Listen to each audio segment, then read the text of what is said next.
Schizophrenia spectrum and other psychotic disorders. Schizophrenia is a disorder of psychosis in which the person's thoughts, perceptions, and behaviors are out of contact with reality.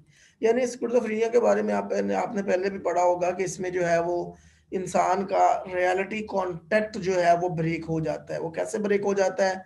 Hallucinations, delusions, thoughts, problem और perceptual जो disturbances होती हैं, उनकी वजह से इंसान का जो रियलिटी कांटेक्ट है होता है वो ब्रेक, यानी रियलिटी मीन्स के मतलब रियलिटी में जिस तरह से हम कहते हैं कि हेलुसिनेशन है, अब स्किज़ोफ्रेनिक पेशेंट को हेलुसिनेशन हो रहे हैं। अब हेलुसिनेशन क्या है बेसिकली? कि ही और she is going to perceive something which is not exist in actual, in reality. अब वो रियलिटी में एक चीज नहीं एग्जिस्ट कर रही, लेकिन वो परसीव कर रहा है, तो इसका मतलब है कि उसका जो रियलिटी कांटेक्ट है वो ब्रेक हो गया, क्योंकि रियलिटी में तो वो चीज है ही नहीं। अगर उसको डिल्यूजन्स भी हो रहे हैं तो रियलिटी में तो डिल्यूजन्स है ही नहीं, लेकिन उसे डिल्यूजन हो रहे हैं, तो इसका मतलब है कि रियलिटी कांटेक्ट उसका जो है वो ब्रेक हो गया। Schizophrenia is a psychological disorder characterized by major disturbances in thoughts, perceptions, emotions, and behaviors. About 1% of the population experiences schizophrenia in their lifetime. अच्छा, 1% लोग जो पॉपुलेशन में है वो अपनी जिंदगी में कहीं ना कहीं जाकर स्किज़ोफ्रेनिया को एक्सपीरियंस करते हैं। And usually the disorder is first diagnosed during early adulthood, early to mid twenties. यानी कि वो कहते हैं कि जी 1% जो लोग होते हैं ना, वो स्किज़ोफ्रेनिया उनको होता है लाइफ में, लेकिन इसके ज्यादा चांसेस कब होते हैं? अर्ली अडल्टहुड में, यानी जब 20, 21, 22, 23 साल का, जब तक को 23 साल तक बंदा पहुंचता है, तो उस वक्त तक जो 1% पॉपुलेशन है उसमें मोस्टली लोगों को जो स्किज़ोफ्रेनिया हो चुका होता है। Most people with schizophrenia experience significant difficulties in many day to day activities, such as holding a job, paying bills, caring for oneself, grooming and hygiene, and maintaining relationship with others. Like लोगों को schizophrenic patient जो होते हैं उनको बहुत सारी day to day यानी daily activities में बहुत सारे इश्यूज आ जाते हैं। जिस तरह वो अपनी जो रिलेशनशिप है वो बरकरार नहीं रख सकते, और उसके अलावा डेली रूटीन की एक्टिविटीज जो है वो डिस्टर्ब हो जाती हैं। उसके अलावा जॉब से रिलेटेड जो उनका सिनेरियोज है, जॉब से रिलेटेड वो एक्टिविटीज हैं, रिस्पॉन्सिबिलिटीज हैं, वो सही तरह से पे नहीं कर पाते। उसके अलावा अपना ख्याल नहीं रख पाते, अपने हाइजीन का ख्याल नहीं रख पाते, अपनी ग्रूमिंग का ख्याल नहीं रख पाते। Schizophrenia has a wide range of symptoms and not all symptoms may be present in all form of the schizophrenia. वैसे तो स्किज़ोफ्रेनिया की बहुत सारी सिम्टम्स हैं, लेकिन वो तमाम स्किज़ोफ्रेनिया के जितने भी रिलेटेड डिसऑर्डर्स हैं उनमें वो तमाम नहीं पाई जाती। जिस तरह डिल्यूजन, हेलुसिनेशन, उसके अलावा नेगेटिव सिम्टम्स हैं, कॉग्निटिव सिम्टम्स हैं। तो स्किज़ोफ्रेनिया के और भी बहुत सारे रेलिवेंट डिसऑर्डर्स हैं, जिस तरह सीजो इफेक्टिव डिसऑर्डर है, डिल्यूजनल डिसऑर्डर है, ब्रीफ साइकोटिक डिसऑर्डर है। तो इस तरह के जो डिसऑर्डर्स हैं उनमें सारी की सारी सिम्टम्स जरूरी नहीं है कि पाई जाएं जो स्किज़ोफ्रेनिया में पाई जाती है। The signs and symptoms of the schizophrenia are usually divided into two categories, positive and negative. A third category of cognitive symptoms is also included in some descriptions of the disease. यानी इसमें जो है basically major दो तरह की अलामात होती हैं। एक को हम कहते हैं पॉजिटिव सिम्टम्स और एक को हम कहते हैं नेगेटिव सिम्टम्स। लेकिन इसमें मेजर तो दो हैं, ठीक है, इसको आपने याद रखना है। लेकिन थर्ड कैटेगरी भी इसमें मौजूद है कॉग्निटिव सिम्टम्स की, जिसको हम कहीं ना कहीं डिस्कस कर लेते हैं। जिस तरह हम कहते हैं कि डिस्टर्ब थॉट्स, डिस्टर्ब एक्शंस और thinking patterns, distorted thinking patterns वगैरह, ये कॉग्निटिव सिम्टम्स में पाई जाती है। Positive symptoms are meaning that they are something that individual do or think. Examples include hallucination, delusion, and bizarre और डिसऑर्गेनाइज्ड बिहेवियर। यानी positive symptoms में most of the time जो है वो हेलुसिनेशंस और डिल्यूजन्स आ जाते हैं। ठीक हो गया जी। और इसके अलावा आपका जो है ऑर्गेनाइज्ड डिसऑर्गेनाइज्ड बिहेवियर आ जाता है। Positive symptoms can also be described as behavior that indicate a loss of contact with the external reality. वही चीज जो मैंने आपको पहले बताई है कि स्किज़ोफ्रेनिया पॉजिटिव सिम्टम में क्या होता है? Hallucination and delusion. और हेलुसिनेशन और डिल्यूजन का मतलब क्या है? कि डिस्टर्ब रियलिटी कांटेक्ट। तो वही चीज है। So positive symptoms can also be described as behavior that indicate a loss of contact with the external reality. Experienced bye non psychotic individual. जब आप नॉन साइकाइटिक इंडिविजुअल्स के साथ स्किज़ोफ्रेनिक पेशेंट्स को compare करेंगे तो नॉन साइकाइटिक इंडिविजुअल्स का जो reality contact है वो ब्रेक नहीं होगा, जबकि जो स्किज़ोफ्रेनिक पेशेंट्स हैं उनका रियलिटी कांटेक्ट जो है वो ब्रेक हो जाएगा। क्यों? क्योंकि नॉन स्किज़ोफ्रेनिक जो पेशेंट है या नॉन साइकाइटिक जो पेशेंट साइकोटिक जो पेशेंट है उनको हेलुसिनेशन भी नहीं हो रहे होते, उनको डिल्यूजन भी नहीं हो रहे होते, उनका डिसऑर्गेनाइज्ड सुयर डिसऑर्गेनाइज्ड बिहेवियर भी नहीं होता। But when we talk about the patients having schizophrenia तो उनमें जो है वो डिसऑर्गेनाइज्ड बिहेवियर भी होता है, उनमें हेलुसिनेशन भी होते हैं, उनमें डिल्यूजन्स भी होते हैं। तो इसका मतलब है उनका जो रियलिटी कांटेक्ट है वो ब्रेक होता है as compare to the non psychotic patients. An example of a positive motor disturbance would be catatonic excitement। अब उसमें देखें एक जो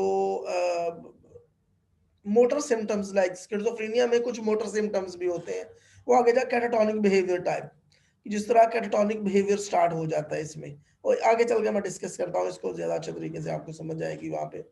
अच्छा जी, हेलुसिनेशन क्या होते हैं? One of the most noted symptom involve perceiving sensory stimuli that no one else is able to perceive. यानी हेलुसिनेशन वो चीजें हैं जो वो सेंसरी स्टिमुलस हैं, स्टिमुलाई हैं जो दूसरे लोग जो नॉन साइकोटिक हैं वो उसको परसीव नहीं कर रहे होते। स्टिमुलस को हम परसीव करते हैं ना, वो स्टिमुलस आपका विजुअल भी हो सकता है, ऑडिटरी भी हो सकता है, टैक्टाइल भी हो सकता है, गैस्ट्रेटरी भी हो सकता है, ऑल्फैक्शनरी भी हो सकता है। तो स्टिमुलस जो है बेसिकली साइकोटिक पेशेंट जो है वो उन स्टिमुलाई को भी परसीव कर रहे होते हैं जिनको नॉन साइकाइटिक पेशेंट जो है वो परसीव नहीं कर रहे होते। तो this is called hallucination. Most frequently people with schizophrenia hear voices that tell them what to do, warn to danger or talk to each other about the individual। अब most frequent क्या होता है? Auditory hallucination होते हैं। Auditory hallucination basically क्या होते हैं? लोग या तो जो पेशेंट है उससे कोई बात कर रहा है, उसको कमांड दे रहा होगा कि ऐसे करो ऐसे करो ऐसे करो, या उसको किसी खतरे या डेंजर से उसको वार्निंग दे रहा होगा, या एक दो दो लोगों की बातें करने की आवाज इंडिविजुअल को आ रही होगी, उसको लग रहा होगा कि दो लोग जो है वो बातें कर रहे हैं आपस में। अच्छा जी, डिल्यूजन क्या होता है? डिल्यूजन तो ये स्किज़ोफ्रेनिया, आप जब इंटर्नशिप वगैरह आपने की होगी तो आपने इस तरह के जो पेशेंट हैं वो ऑब्जर्व किए होंगे हॉस्पिटल सेटिंग्स में। तो स्किज़ोफ्रेनिया तो मोस्टली जो पेशेंट हैं वो स्किज़ोफ्रेनिक मिल जाते हैं हमें हॉस्पिटल सेटिंग में जब हम इंटर्नशिप करते हैं या अपनी जो क्लिनिकल प्रैक्टिस है वो करते हैं। आगे जाता है जनाब delusions. Delusions are also commonly experience. They include false beliefs that are not of the culture of the individual and are unchanging even after being proven incorrect। अच्छा, इसमें क्या होता है बेसिकली? अब ये तो कल्चर के हवाले से उन्होंने डिस्क्रिप्शन दी है। बेसिकली डिल्यूजन जो होता है वो आपके फर्म फॉल्स बिलीव्स होते हैं, ठीक है, जिनको शेक करना जो है वो मुश्किल होता है, बहुत मुश्किल होता है।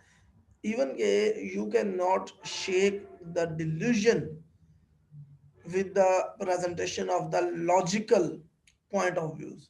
आप लॉजिकल पॉइंट ऑफ व्यू भी देंगे, आप पेशेंट को लॉजिक्स भी आप उसके सामने रखेंगे, फिर भी वो आपकी बात नहीं मानेगा। लाइक डिल्यूजन क्या है? फॉल्स बिलीफ क्या है कि जी मैं यहाँ बैठा हूँ तो जी बाहर जो है वो CIA वाले या FIA वाले मुझे ऑब्जर्व कर रहे हैं, मैं बाहर निकलूंगा उनकी गाड़ियां ये जो गुजर रही हैं वो मुझे ऑब्जर्व कर रही हैं, वो मुझे मुझे उन्होंने ऑब्जर्वेशन पे रखा हुआ है।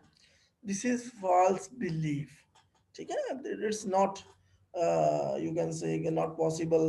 मोस्ट मतलब most of the time not possible. अगर आपने कोई ऐसी हरकत की हुई हो तो मैं कह नहीं सकता। बहरहाल most of the time it's not possible, ठीक है। This is not true, it's your false belief कि जो है वो आपके अंदर एक फर्म होता है, ये फर्म होता है, और ये जो है यू कैन से कि आप उसको इजीली शेक नहीं कर सकते।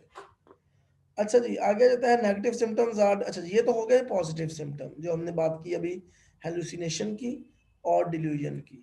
अब आ जाते हैं negative symptoms. Negative symptoms are very important, ये भी बहुत ज़्यादा इंपॉर्टेंट है जिस तरह पॉजिटिव सिम्टम्स है। Negative symptoms are disorders of omission, meaning they are things that the individual does not do. अच्छा, पॉजिटिव सिम्टम क्या था कि जो इंडिविजुअल जो एक्टिविटी उसकी इनहेंस हो जाती है, जो बढ़ जाती है, ठीक है, यानी जो वो काम कर रहा है। नेगेटिव सिम्टम्स क्या होते हैं, जो वो काम नहीं कर रहा, यानी जिनमें उनकी एक्टिविटी लो हो जाती है। For example, alogia, lack of speech. Flat affect, lack of emotional response, यानी कि बंदे की जो स्पीच है वो कम हो जाती है, इमोशनल रिस्पॉन्स उसका कम हो जाता है। Anhedonia, inability to experience pleasure, उसको किसी काम में खुशी महसूस नहीं होती। Asociality, lack of interest in social contact, यानी कि सोशल कॉन्टैक्ट जो होते हैं वो उसका सोशल कॉन्टैक्ट, उसका इंटरेस्ट बरकरार नहीं रहता लोगों से मिलने जुलने में, सोशल कॉन्टैक्ट करने में। अवॉल्यूशन, लैक ऑफ मोटिवेशन, यानी कि किसी भी गोल को अचीव करने में उसकी जो मोटिवेशन होती है वो बहुत लो हो जाती है। एपैथी, लैक ऑफ इंटरेस्ट, किसी भी चीज में जो है वो उसका इंटरेस्ट बरकरार नहीं रहता। Some individuals will experience a catatonic stupor or a state in which they are immobile or mute, they conscious yet conscious, यानी कुछ चीजों लोगों में कैटाटोनिक स्टूपर आ जाता है या वैक्सी फ्लेक्सिबिलिटी आ जाती है। ये कार्टोनिक्स ऊपर की मैंने एक मिसाल भी यहाँ पे तस्वीर भी पेश कर दी है। तो उनका जो होता है वो देखिए रिजिड बिहेवियर हो जाते हैं, अन इमोबाइल, नॉट मूवेबल, मतलब ऐसे बंदा बैठा हुआ है तो बैठा रहेगा, घंटों बैठा रहेगा, मूव नहीं करेगा वहां पे। This is the type of the negative symptoms of the schizophrenia. उसके बाद आता है they may exhibit waxy flexibility where another person can move the patient's limbs and into postures and the patient will retain these postures like a wax doll. In some cases negative symptoms can be misinterpreted as depression or laziness. Waxy flexibility क्या होती है कि where another person can move the patient's limbs, दूसरा बंदा जो होता है वो पेशेंट के जो लिम्स होते हैं उनको मूव कर रहा होता है, पोस्चर्स बना रहा होता है, और patient will retain these post, और पेशेंट जो है उन पोस्चर्स को बरकरार रख रहा होता है। लाइक अ वैक्स डॉल, यानी कि जिस तरह डॉल होती है ना कि आपने पकड़ के बाजू यूं कर दिया तो पेशेंट यूं बैठा है, आपने पकड़ के बाजू यूं कर दिया पेशेंट यूं बैठा है, आपने पकड़ के बाजू यूं कर दिया पेशेंट यूं बैठा हुआ है। तो दिस इज वैक्सी फ्लेक्सिबिलिटी। तो स्किज़ोफ्रेनिया की जो नेगेटिव सिम्टम है उसमें ये भी जो है वो हो सकता है। Cognitive symptoms are the most harmful to the livelihood of the individual as they prevent the individual from participating effectively in the workplace or in the society. Cognitive symptoms जो होती हैं वो भी बड़ी जो है वो फैटल होती हैं स्किज़ोफ्रेनिक पेशेंट्स के लिए, हार्मफुल होती हैं उनकी वेलबींग के लिए। क्यों? क्योंकि ये पर्सन की जो जॉब रिलेटेड एक्टिविटीज़ हैं, जो उसकी day to day related activities हैं, जो उसकी अदर एक्टिविटीज़ हैं, उनको लिमिटेड कर देती है, पर्सन की सोच को डिस्टर्ब करती है, जिसकी वजह से उसकी ये जो तमाम एक्टिविटीज़ है ये डिस्टर्ब हो जाती हैं और बंदे का जो सर्वाइवल है, जो उसकी वेलबींग है, वो खतरे में पड़ जाती है। Cognitive symptoms are subtle differences in cognitive ability that are normally only discovered after neuropsychological test और given आपके ये जो न्यूरोसाइकोलॉजिकल टेस्टिंग के थ्रू जो है आप उसको जो है वो सॉर्ट आउट कर सकते हैं।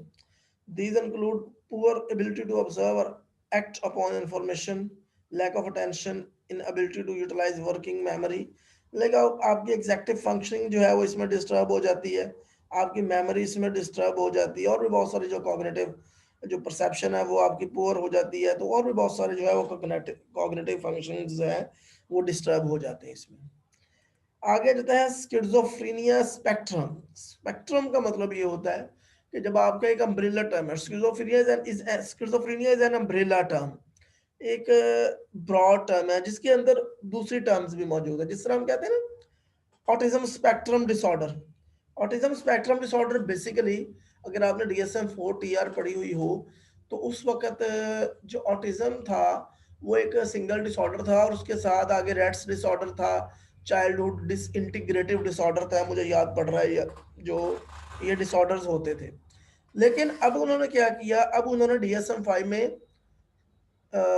ऑटिज्म स्पेक्ट्रम डिसऑर्डर के नाम से एक अम्ब्रेला टर्म बना दी। अब उसमें क्या है, उसमें बहुत सारे डिसऑर्डर जो है वो ऑटिज्म के अंदर उन्होंने मर्ज कर दिया। उन्होंने कहा ये जो सारे डिसऑर्डर्स है बेसिकली ये अलग अलग, इनकी जरूरत नहीं है, ये मर्ज कर दिए जाए, यानी एक अम्ब्रेला टर्म बना दी कि जिसके नीचे बाकी डिसऑर्डर्स हैं। तो इसी तरह स्किज़ोफ्रेनिया स्पेक्ट्रम से मुराद ये है कि स्किज़ोफ्रेनिया तो है ही है, उससे उससे उसके अंडर जो है उस जैसे मिलते जुलते डिसऑर्डर्स और भी पाए जाते हैं, जिस तरह सीजो इफेक्टिव डिसऑर्डर, ठीक है, उसके अलावा delusional disorder and catatonia. Schizoaffective disorder की हम बात कर लेते हैं। वो क्या होता है? Schizoaffective disorder is characterized by abnormal thought processes and dysregulated emotions. यानी कि आपका थॉट प्रोसेसेस, यानी आपका जो है वो यू कैन से psychotic features and mood disorder, dysregulated emotions है ना basically, it's a mood disorder. यानी साइकोटिक फीचर्स भी होंगे और मूड डिसऑर्डर्स भी होंगे, लेकिन वन बाय वन आएंगे। पहले साइकोटिक फीचर आ जाएंगे या पहले मूड डिस्टर्ब हो जाएगा, उसके बाद फिर जब वो मूड ठीक हो जाएगा तो साइकोटिक फीचर आ जाएंगे। फिर 2 हफ्ते लगातार साइकोटिक फीचर ऐसे ही रहेंगे, उसके बाद वो डिसअपियर हो जाएंगे तो मूड डिसऑर्डर स्टार्ट हो जाएगा।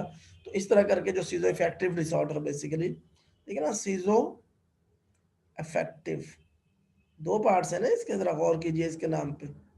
सीजो साइकोटिक, इफेक्टिव जो है it's mood related. Schizoaffective disorder it's a mood साइकोसिस एंड मूड रिलेटेड डिसऑर्डर। अच्छा जी, a person with this disorder has features of both schizophrenia and mood disorder, either bipolar disorder और depression. अच्छा, इसमें जो mood disorder है वो bipolar disorder भी हो सकता है या डिप्रेशन भी हो सकता है, but does not strictly meet the diagnostic criteria for either. लेकिन दोनों में से कोई भी अकेले का डायग्नोस्टिक क्राइटेरिया मीट नहीं करेगा। Common symptoms of schizoaffective disorder include hallucination, paranoid delusion and disorganized speech and thinking।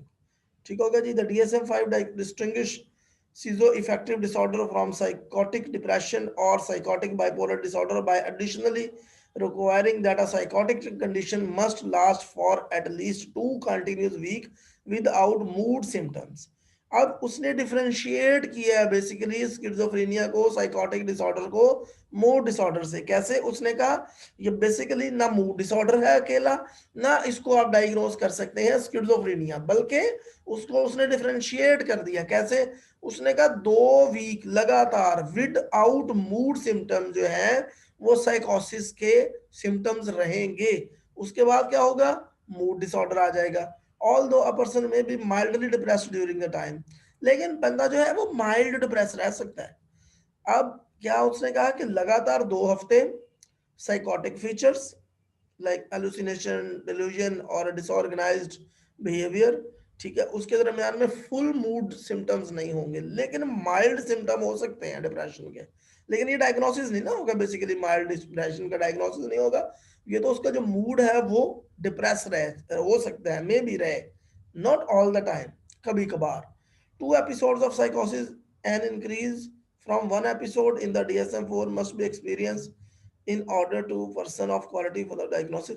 यानी कि कम से कम जो है वो 2 एपिसोड साइकोसिस के हुए हुए होंगे, दरमियान में मूड का जो है वो एपिसोड आया होगा, तो हम सीजोइफेक्टिव डिसऑर्डर जो है वो डायग्नोस करेंगे। पहले साइकोसिस, फिर उसके बाद मूड डिसऑर्डर, फिर साइकोसिस। तो इस तरह करके जो आप एक सीजोइफेक्टिव डिसऑर्डर है वो डायग्नोस करेंगे। आज आ जाता है डिल्यूजनल डिसऑर्डर।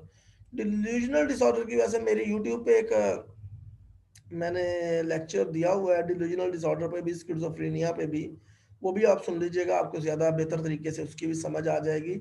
उसमें डिल्यूजनल डिसऑर्डर को मैंने डिफरेंस भी बताया हुआ है, delusion and hallucination and delusion and illusion. तो वो भी आप देख लीजिएगा, वो ज़्यादा अच्छे तरीके से जो है वो आपका कॉन्सेप्ट क्लियर हो जाएगा। Delusional disorder is a psychiatric condition in which the person presents with delusion but no accompanying hallucination, thought disorder and mood disorder or significant flattering of effect। यानी कि उसमें सिर्फ डिल्यूजन होते हैं, इसमें हेलुसिनेशन भी नहीं होते, thought disorder, mood disorder, significant flat effect भी नहीं होता। यानी कि इसमें नेगेटिव सिम्टम्स भी नहीं पाई जाती और पॉजिटिव सिम्टम्स में से भी सिर्फ जो इसमें है वो डिल्यूजन पाए जाते हैं। Apart from their delusional, people with delusional disorder may continue to socialize and function normally. Their behavior does not stand out as odd and bizarre. However, their preoccupation with delusional ideas can disturb their lives। अच्छा, इसमें क्या होता है? As compare to the full schizophrenic patient, delusional patient जो होते हैं वो उनकी सोशल जो फंक्शनिंग है वो ज़्यादा मुतासर नहीं होती, ठीक है, उनकी जॉब रिलेटेड फंक्शनिंग भी है वो भी ज़्यादा मुतासर नहीं होती। 7 तरह के डिल्यूजनल डिसऑर्डर हो सकते हैं। देयर आर 7 सब टाइप्स ऑफ डिल्यूजनल डिसऑर्डर। सबसे पहले एरोटोमेनिक टाइप और एरोटोमेनिया, delusion that an other person, often a prominent public figure, is in love with the individual. यानी आपको ये डिल्यूजन हो जाए कि आप ये कहें कि जनाब जो कतरीना कैफ है वो आपसे मोहब्बत करती है, वो आपकी बड़ी फैन है, या सानिया मिर्जा जो है वो आपकी बड़ी फैन है, या शोएब अख्तर जो है वो आपका बड़ा फैन है. It's erotomanic type of the delusion. Grandiose type, yani it's a prominent figures, na, basically, which I have already discussed, that Katrina Kaif, that Sania Mirza and Shoaib Akhtar and Wasim Akram. तो ये जो है ये prominent figures हैं. अगर आपको इस तरह का बिलीफ हो जाए, बिलीफ आपके दिमाग में आ जाए कि जनाब ये जो बंदे हैं ये आपसे मोहब्बत करते हैं, ये आपसे प्यार करते हैं, तो इसका मतलब है कि इट्स अ डिल्यूजन. ठीक है, it's erotomanic type of the delusion. आगे जाता है grandiose type, delusion of inflated worth, power, knowledge and identity. Grandiosity आपको पता है कि जब आप समझे कि मेरे पास बहुत ज्यादा नॉलेज है, मतलब मेरी बहुत जबरदस्त, मेरी सबसे आला आइडेंटिटी है, ठीक है, मेरे पास स्पेशल पावर्स है, मेरी स्पेशल वर्थ है, ठीक है, मेरी ऐसी ताकत है मेरे पास जो कभी खत्म नहीं हो सकती. This is grandiose type of delusion. Jealous type of delusion क्या है? Delusion that the individual's sexual partner is unfaithful when such is not the case. यानी आप जब अपने सेक्सुअल पार्टनर पर, जब अपने शौहर या अपनी बीवी पर जो है वो आपको शक हो, अनफेथफुल आपको फील हो, तो that is called jealous type of the delusion. Persecutory delusion, delusion that the person or someone the person is close to is being treated badly or malevolently. ठीक है, इसमें क्या है कि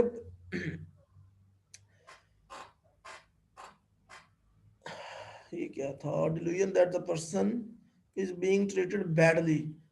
ठीक है, यानी उसमें ये है कि आप परसिक्यूटेड डिलीजन का मतलब ये होता है कि जब आपको लगे कि आपको कोई बैडली ट्रीट कर रहा है. ठीक है, बैडली ट्रीट मुराद ये है कि आप के मतलब कोई बातें बना रहा है, आपको कोई नुकसान पहुंचाने की कोशिश कर रहा है, आपका कोई प्लान कर रहा है कोई आपको नुकसान पहुंचाना, तो this is called persecuted delusion. हालांकि इन फैक्ट ऐसा नहीं होगा. आप समझते हैं जी वो जो मेरे दो दोस्त खड़े ना वो मेरे बारे में बातें कर रहे हैं और मुझे नुकसान, मेरे खिलाफ प्लान बना रहे हैं कि वो किस तरह मुझे नुकसान पहुंचाएंगे, तो बट हालांकि ऐसा ट्रू हकीकत में ऐसा नहीं होगा. This is called persecutory type of the delusion. Somatic delusion, delusion that the person has some physical defect or medical condition. यानी कि ऐसा, ऐसी सोच, you can say the thought, या you can say the जो आपका, आपके ऐसा ख्याल होगा कि मुझे कोई सवियर किस्म की बीमारी लाक है, या मेरे अंदर कोई फिजिकल डिफेक्ट जो है वो पाया जाता है, तो this is called somatic type of delusion. Mixed type of delusion with characteristics of more than one of the above type but with no single predominant theme. यानी ऐसा डिवीजन जिसमें जो मैंने पहले ऊपर डिस्कस की हैं 5 टाइप्स, उनमें से एक से ज्यादा टाइप्स जो हैं वो उसमें मौजूद हों. ना वो अकेला जेलसी टाइप हो, ना वो अकेला प्रोसिक्यूटरी टाइप हो, ना वो अकेला सोमैटिक टाइप हो, ना वो इरोटोमेनिक हो, ना ग्रैंडियस हो, बल्कि 2-3 जो डिल्यूजन्स की टाइप्स हैं वो इकट्ठे ही उसमें पाई जाए, तो this is called mixed type of the delusion. Unspecific type, delusion that can not be clearly classified into any of the sub category. यानी कोई भी इन सारी थीम्स में से जो मैंने अभी 6 टाइप्स या 5 टाइप्स ऊपर डिस्कस की हैं, इन टाइप में से कोई भी उसके अंदर मौजूद ना हो, लेकिन बहरहाल उसका फॉल्स बिलीफ वो हो. कोई भी हो सकता है. सोचे क्या हो सकता है कि इनके अलावा कोई भी ऐसा बिलीफ हो कि जो जो इन सब टाइप्स में मौजूद ना हो, लेकिन आपके ख्याल में आपकी क्लिनिकल एक्सपर्टीज ये बताएं कि ये इसका फॉल्स बिलीव है, and this is very difficult to shake it. So that is called unspecified type. Unspecified mean that we cannot specify among these types of the delusion. ठीक है, यानी कि हम इनमें से कोई भी स्पेसिफिक डिल्यूजन की टाइप उसको नहीं दे सकते. इनमें से कोई भी ऐसी नहीं है, एक अलग किस्म का कोई डिल्यूजन है, that is called unspecified. To be diagnosed with the delusional disorder, the individual delusion must at last for at least 1 month, 1 महीने तक चलना चाहिए, and cannot be due effect of the drug. किसी भी मेडिकेशन, किसी भी general medical condition की वजह से ये हालत ना हो, या ड्रग अब्यूज की वजह से ये हालत ना हो, या किसी और वजह से ये हालत ना हो, बल्कि उसका जो है प्योर डिल्यूजनल बिलीफ हो, तो वो कम से कम 1 महीने तक ये अलामात चलेंगी, तो डिल्यूजन शुरू हो जाए, तो डिल्यूजनल डिसऑर्डर में आप डायग्नोस करेंगे। क्योंकि होता है ना समटाइम एक्सेसिव अल्कोहल यूज, वो लोग जो बहुत ज्यादा शराब पीते हैं उनको भी डिल्यूजन होना शुरू हो जाते हैं। वो जो डिफरेंट किस्म के मेडिसिन खा रहे होते हैं डिफरेंट किस्म की बीमारियों की ट्रीटमेंट के लिए, उनको भी समटाइम डिल्यूजन शुरू होते हैं। तो हम डायग्नोस तब करेंगे जब हम क्लियर कर लेंगे कि ना वो शराब पीने की वजह से है, ना वो दवाइयाँ खाने की वजह से है, ना वो किसी और वजह से है, ना वो किसी जनरल मेडिकल कंडीशन की वजह से है। तो अब हम उसको प्योरली जो है वो डिल्यूजनल डिसऑर्डर डायग्नोस करेंगे। Catatonia, broadly speaking, catatonia is any condition of abnormal motor activity through जो हमने मोटर एक्टिविटी पहले डिस्कस की है, कैटाटोनिक वैक्सी फ्लेक्सिबिलिटी और कैटाटोनिक बिहेवियर जो है वो हमने स्टूपर कैटाटोनिक स्टूपर जो है वो डिस्कस किया है। This is called basically catatonia. It's not a specific disorder, but it may be the part of any disorder, like may be the part of the negative symptoms of the schizophrenia, जो schizophrenia में भी हो सकता है, स्किज़ोअफेक्टिव में भी जो है हो सकता है। ये डिसऑर्डर तो नहीं है, लेकिन बड़ी इंपॉर्टेंट सिम्टम है स्किज़ोफ्रेनिया और अदर साइकोटिक डिसऑर्डर्स की। आगे आ जाता है जनाब etiological factors of schizophrenia spectrum disorder, यानी कि इसकी कॉजेज क्या हैं। सबसे पहला जो जेनेटिक कॉजेज है, with the advancement of the scientific major researcher are able to better understand the genetic factors associated with schizophrenia. सबसे पहले तो उन्होंने कहा कि scientist have discovered specific genes such as VIPR2 that are directly related to the disease। यानी कि साइंसदानों ने एक ऐसा स्पेसिफिक जीन भी जो है वो दरियाफ्त कर लिया है जो स्किज़ोफ्रेनिया का बायस बनता है, जिसका नाम है VIPR2। If an individual has a family member with schizophrenia, they are more at risk for the developing the disorder than an individual without a family history of the disease। यानी कि जिन लोगों के घर वालों में स्किज़ोफ्रेनिया होता है, like वालिद को है, वालदा को है, बहन भाई को है, तो उनमें ज्यादा चांसेस होते हैं स्किज़ोफ्रेनिया के डेवलप होने में। Individual with two parents with the disease show 40% rate, यानी कि वो लोग जिनके वालदैन में दोनों को स्किज़ोफ्रेनिया है, उनमें 40% चांस होते हैं कि उनके बच्चों को भी स्किज़ोफ्रेनिया हो। Individual with one schizophrenic parent show a 12% rate, यानी कि या ऐसे लोग जिनके सिर्फ वालदा को है या सिर्फ वालिद को है, तो उनमें उनके बच्चों में 12% जो है वो चांसेस होते हैं स्किज़ोफ्रेनिया डेवलप होने के। In contrast to this, the general population has a 1% chance of developing this disease। यानी कि ऐसे इसके अलावा जो मैं ऑलरेडी डिस्कस कर चुका हूं कि जनरल पॉपुलेशन में 1% चांस है कि उनमें स्किज़ोफ्रेनिया हो, और वो भी अर्ली अडल्टहुड में, like around 20s। These rates indicate that the disorder is largely inherited, but they also suggest that additional factor influence the development of the schizophrenia। यानी उन्होंने कहा ये जो हमने ऊपर अदादो शुमार डिस्कस किए ना, 40%, अगर दोनों वालदैन में हो तो 40%, अगर वालदैन में से एक को हो तो 12%, वैसे जनरल पॉपुलेशन में 1%। तो इसका मतलब ये है कि ये ज्यादातर इनहेरिटेड है। डेफिनेटली आपको समझ आ गई होगी ना कि 40% अगर दोनों वालदैन में है तो 40%, अगर एक में है तो 12%। इसका मतलब है ज्यादा जेनेटिकली ये ट्रांसफॉर्म हो रहा है अगली नस्ल में। लेकिन उसके साथ साथ वो कहते हैं कि जो इन्वायरमेंट है वो भी बड़ा रोल प्ले करता है इसमें। It is generally thought that the individual can be predisposed to schizophrenia through genetic vulnerability which is then triggered by environmental stimuli। अच्छा, इसमें क्या है, वो कहता है जी कि नो डाउट, इसमें कोई शक नहीं है कि स्किज़ोफ्रेनिया जो है वो जेनेटिकली जो है वो काम कर रहा है, ये जेनेटिकली ट्रांसफॉर्म हो रहा है, लेकिन एनवायरमेंटल फैक्टर जो है वो उसको ट्रिगर करने में मदद, मतलब मेरे अंदर स्किज़ोफ्रेनिया है लेकिन ट्रिगर नहीं हो रहा, लेकिन जब कोई ऐसा स्ट्रेसर आएगा एनवायरमेंट में से जो हिट करेगा, तो स्किज़ोफ्रेनिया जो है वो ट्रिगर हो जाएगा। Most researchers agree that both genetic vulnerability and environmental triggers must be present for the disease to develop. Environmental factors कौन से हो सकते हैं जनाब? While the exact environmental triggers that influence the development of schizophrenia are unknown। वो कहते हैं वैसे कोई अननोन है, ठीक है। जो एग्जैक्ट environmental triggers की हम बात करें या स्टिमुलाई की बात करें तो अननोन है, लेकिन scientist suspect the prenatal exposure to the flu or feminine obstetric complications, central nervous system infections in early childhood, and psychosocial stress in childhood and early adulthood may be linked to the disease. यानी कि जो psychosocial stressors हैं, CNS infection है, exposure है, flu वगैरह, इस तरह की जो चीजें हैं वो इन्वायरमेंटल फैक्टर में काउंट की जा सकती हैं कि जो कि स्किज़ोफ्रेनिया का बायस बने. Psychosocial environment stresses can range from parental divorce to suffering from childhood abuse.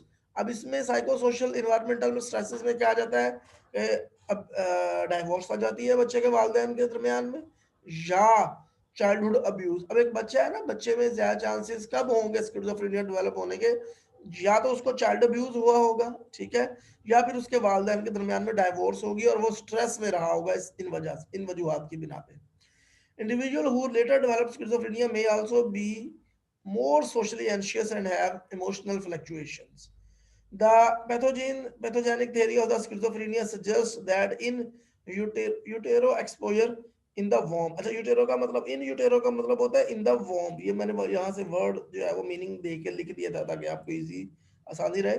To pathogens, pathogens क्या होते हैं? कोई भी बैक्टीरिया, वायरस, माइक्रो ऑर्गेनिजम्स, ठीक है, जो किसी भी बीमारी का कॉज बनते हैं. वो कहते हैं जब अगर माँ बच्चा वॉम्ब में होता है, ठीक है, यूट्रस में होता है, तो उस वक्त अगर कोई बैक्टीरिया, वायरस या माइक्रो ऑर्गेनिज्म जो है वो बच्चे को इन्फेक्ट करता है, वो जो बेबी होता है माँ के पेट में, अगर उसको वो डिस्टर्ब करता है, तो उस क्या होता है, that affect the central nervous system may cause a pre disposition for the development of the schizophrenia.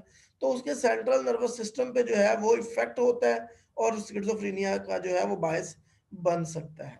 It has been noted that people with schizophrenia often come from the families with a low socioeconomic status. Low socio economic status जो भी है वो भी एक environmental stressor जो है वो उस साबित हो सकता है. सम theorists trigger suggest environmental stressor associated with lower class living may affect brain development. अच्छा, उसमें क्या वो कहता है कैसे ये कैसे हो सकता है कि जो social lower socio economic class है वो स्किज़ोफ्रेनिया में ज्यादा होता है. तो आगे वो अपना एक उसको एक्सप्लेन करता है कि may be due to the poor class, उनको अच्छी फीड ना मिली हुई हो, उनको अच्छा जो है वो फीडिंग ना हुई हो, जिसकी वजह से उनका ब्रेन जो है वो सही तरह से डेवलप ना हो सका हो, और जिसकी वजह से वो स्किज़ोफ्रेनिया का बायस बन गया हो, स्किज़ोफ्रेनिया उनमें ट्रिगर हो गया हो. However, the correlation between socioeconomic status and schizophrenia could also be explained by the downward drift theory. This theory posits that because people with schizophrenia cannot hold a job or function well in society, untreated they drift down to a lower status. यानी कि उसने कहा कि जो downward drift theory थी उसके मुताबिक कि चूंकि लोग गरीब होते हैं, उनके पास अच्छी जॉब नहीं होती, सोसाइटी जो है उनको अच्छा तरीके से ट्रीट नहीं करती, तो उनका जो स्टेटस है वो लोअर से लोअर की तरफ चला जाता है, जिसकी वजह से उनको जो है वो ये जो है एक इन्वायरमेंटल स्ट्रेसर हो सकता है, जिसकी वजह से इनके अंदर स्किज़ोफ्रेनिया डेवलप हो सकता है. While much research has been done regarding whether childhood experience play a significant role in the development of schizophrenia, not much has been determined at this time.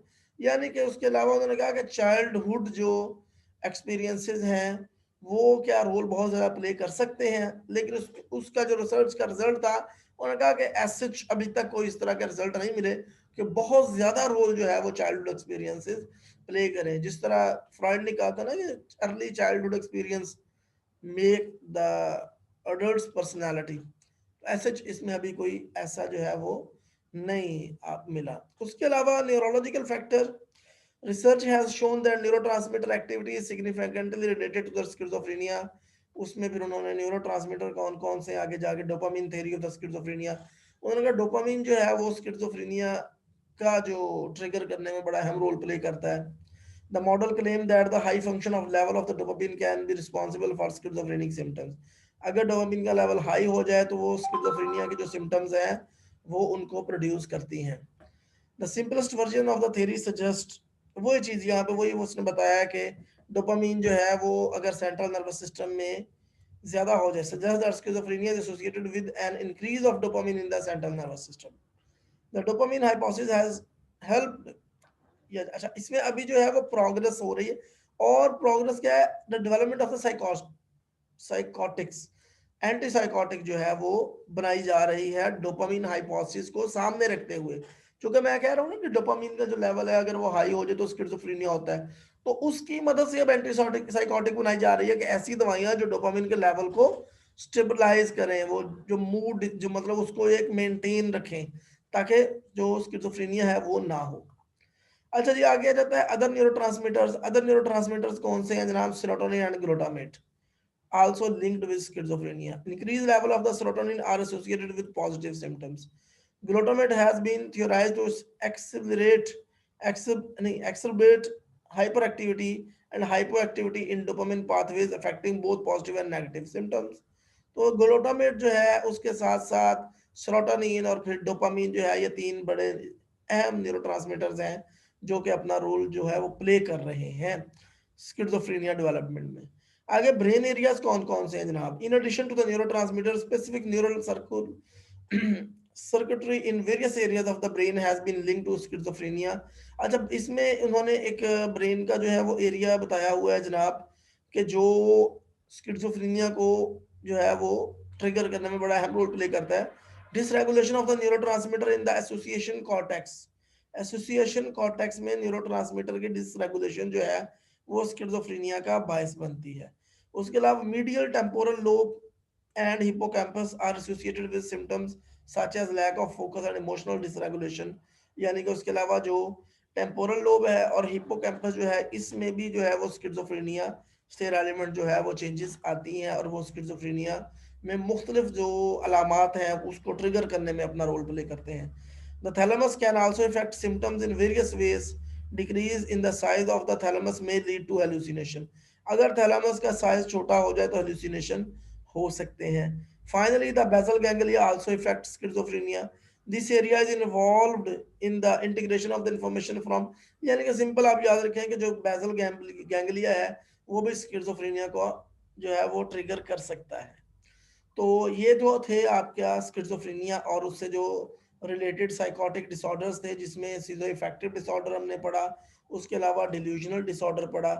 तो इनको आपने अभी जो है वो रिवाइज़ करना है, तो मैं एक वक़्फ़ा लूँगा 5 मिनट का।